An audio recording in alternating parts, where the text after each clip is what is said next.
آج ہم یہ تو کہتے ہیں، خطیب صاحب جب ممبر پہ کھڑا ہوتا ہے تو لوگ پرچیاں دے جاتے ہیں، میری نانی بیمار ہے، میرا کل انٹرویو ہے، میرے کل اگزام شروع ہو رہے ہیں، خطیب صاحب ذرا دعا کرا دیجیے گا۔ میں یہ نہیں کہتا خطیبوں سے دعا نہ کراؤ، کراؤ، لیکن پورے حدیث کے ذخیرے میں ایک روایت بھی ایسی نہیں ملتی کہ امام مسجد کی یا خطیب مسجد کی دعا اللہ رد نہیں کرتا، ایک روایت بھی نہیں ہے۔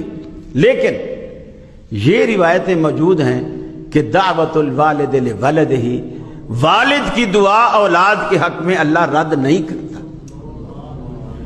تو آپ مولوی کو تو پرچی دیتے ہو، گھر میں کبھی باپ سے بھی کہا جس کی دعا اللہ رد نہیں کرتا؟ کبھی اس سے بھی کہا؟ اور ماں باپ کو تو کہنے کی ضرورت بھی نہیں، پرچی بھی لکھنے کی ضرورت نہیں ہے، صرف ماں باپ سے بنا کے رکھے، ساری زندگی دعائیں ملیں گی، صرف بنا کے رکھے، ساری زندگی دعائیں ملیں گی۔ اور پھر آسان طریقہ، یہ جو بوڑھے ماں باپ ہوتے ہیں نا، آپ کے گھر میں یہ دعاؤں کی دو فیکٹریاں دعاؤں کی، جیسے آپ کپڑے کی فیکٹری، صابن کی فیکٹری، مختلف فیکٹریاں لگاتے ہو نا، یہ بوڑھے ماں باپ واللہ یہ گھر میں دعاؤں کی دو فیکٹریاں ہیں۔ امام ابن سیرین رحمۃ اللہ علیہ کی والدہ فوت ہوئی، دھاڑے مار مار کے رونے لگے۔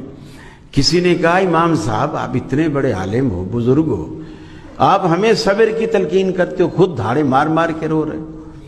انہوں نے کہا کہ میں اس لیے نہیں رو رہا کہ میری اماں فوت ہوئی ہے، میں اس لیے رو رہا ہوں کہ اللہ تعالیٰ نے میرے لیے جنت میں جانے کے دو دروازے کھولے تھے، ماں کی شکل میں اور باپ کی شکل میں، اس میں سے آج ایک دروازہ بند ہو گیا ہے۔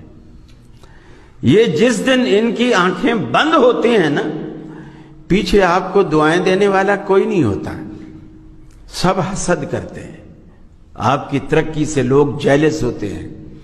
ماں باپ واحد ہستی ہیں جو آپ کی ترقی کو اپنی ترقی سمجھتے ہیں، فخر سے دوسرے کو بتاتے ہیں یہ میرے بیٹے کی فیکٹری ہے، یہ میرے بیٹے کا بنگلہ ہے، خوش ہو کر بتاتے ہیں۔